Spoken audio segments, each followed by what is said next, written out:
Hello friends.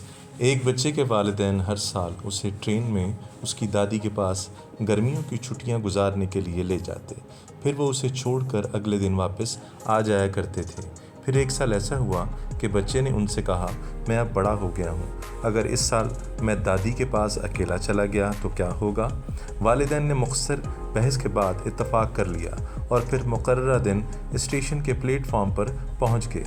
वालिद ने यूं ही कुछ सफ़र की हिदायत देना शुरू की तो बेटा उकताहट बड़े लहजे में कहने लगा, अब्बा जान, मैं 1000 मरतबा ये हिदायत सुन चुका हूँ।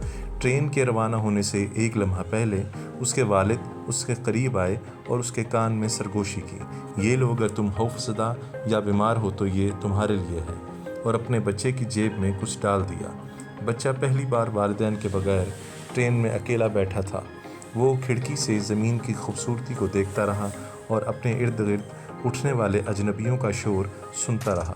कभी अपने सीट से उठकर कैबिन से बाहर निकलता तो कभी अंदर चला जाता।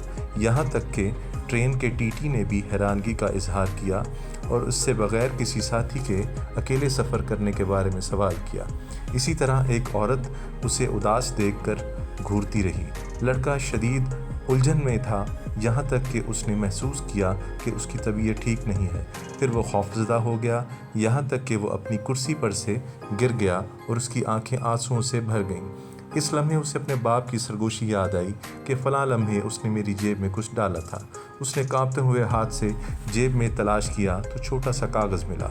उसने उसे खोला तो लिखा था, बेटा, मैं ट्रेन के आखिरी डब्बे में हूँ। ये अल्फाज पढ़ते ही गोया उसकी रूह लौट आई। ज़िंदगी भी ऐसी ही है। वालिदैन अपने बच्चों के परों को छूते हैं, उन्हें ख़ुद पर एतमाद दिलाते हैं, लेकिन जब तक ज़िंदा हैं आखिरी कैबिन में मौजूद रहते हैं, इसलिए कि ये उनके लिए तहफ़्फ़ुज़ के एहसास का ज़रिया है। शुक्रिया।